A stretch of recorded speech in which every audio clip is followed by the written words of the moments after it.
Kozhikode Nadapuram bus സ്റ്റാൻഡിന് സമീപം മദ്യപിച്ച് അവശനിലയിൽ 3+1 വിദ്യാർത്ഥികളെ കണ്ടെത്തി. സമീപത്തുള്ള കച്ചവടക്കാരനാണ് രക്ഷിതാക്കളെ വിവരമറിയിച്ചത്. ഇന്നലെ വൈകിട്ട് 6 മണിക്കാണ് സംഭവം.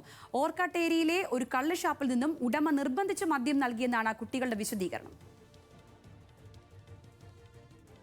ഒരാൾ വിളിച്ച് നമ്മളെ മോനിങ്ങനെ വെള്ളം അടിച്ചിട്ടുണ്ട് ഇവിടെ വന്നിട്ട് 2 കുട്ടികൾ. അങ്ങനെയാണ് ഞങ്ങൾ വന്നത്. അടിച്ചെന്ന് വെച്ചാൽ ഓർക്കാട്ടേരിന്നാണല്ലോ. അനൽക്ക സെയ്തുണ്ട് വിശദാംശങ്ങളുമായി. അനൽക്ക, എന്താ ഉണ്ടായത്? ഇന്നലെ വൈകിട്ട് 6 മണിയോട് കൂടിയിട്ടായിരുന്നു നാദാപുരം ബസ് സ്റ്റാൻഡിന് സമീപം മദ്യപിച്ച നിലയിൽ 3+1 വിദ്യാർത്ഥികളെ കണ്ടെത്തിയിട്ടുള്ളത്. 15, 16, 17 വയസ്സുള്ള വിദ്യാർത്ഥികളായിരുന്നു ഈ കുട്ടികൾ എന്ന് പറയുന്നത്. ഈ ബസ് സ്റ്റാൻഡിന് സമീപം ആവശ്യനിലയിൽ കണ്ടെത്തിയ വിദ്യാർത്ഥി രക്ഷിതാക്കളെ സമീപത്തുണ്ടായിരുന്ന ഒരു കച്ചവടക്കാരാണ് വിവരം അറിയിച്ചത്. വിവരം അറിയിച്ചതിനെ തുടർന്ന് രക്ഷിതാക്കൾ ഇവിടെ എത്തുകയും ഇതിന്റെ അടിസ്ഥാനത്തിൽ നേരെ പോലീസ് സ്റ്റേഷനിലേക്ക് എത്തിക്കുകയുമായിരുന്നു.